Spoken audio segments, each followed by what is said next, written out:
ॐ श्रीं नमः। श्रीमहालक्ष्मी नमोऽष्टक। श्रीगणेशाय नमः। इन्द्र उवाच नमस्तेस्तु महामाये श्रीपीठे सुरपूजिते शङ्खचक्रगदाहस्ते महालक्ष्मी नमोऽस्तुते।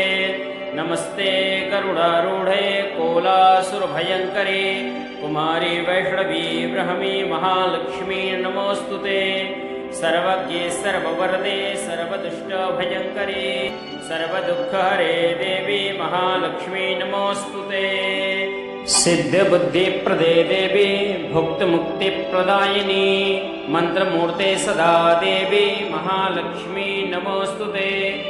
आद्यान्तररहिते देवी आद्यशक्ति महेश्वरी योगजे योगसम्भूते महालक्ष्मी नमोऽस्तुते। स्थूलसूक्ष्ममहारौद्रे महाशक्ति महोदरे महापापहरे देवी महालक्ष्मी नमोऽस्तुते।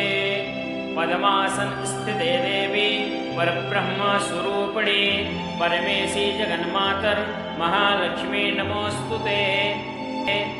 श्वेताम्बरधरे देवी नानालङ्कारभूषिते जगत्स्थिते जगन्मातर महालक्ष्मी नमोऽस्तुते।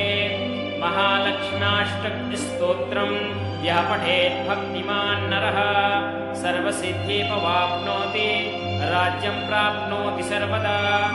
एककाले पठेत् नित्यं महापापविनाशनं द्विकालं यः पठेत् नित्यं धनधान्यसमन्वितः त्रिकालं यः पठेत् नित्यं महाशत्रुविनाशनं महालक्ष्मीर्भवेत् नित्यं प्रसन्ना वरदा शुभा। इति इन्द्रकृत श्री महालक्ष्मी अष्टकोत्सवः जगदम्बार्पणमस्तु।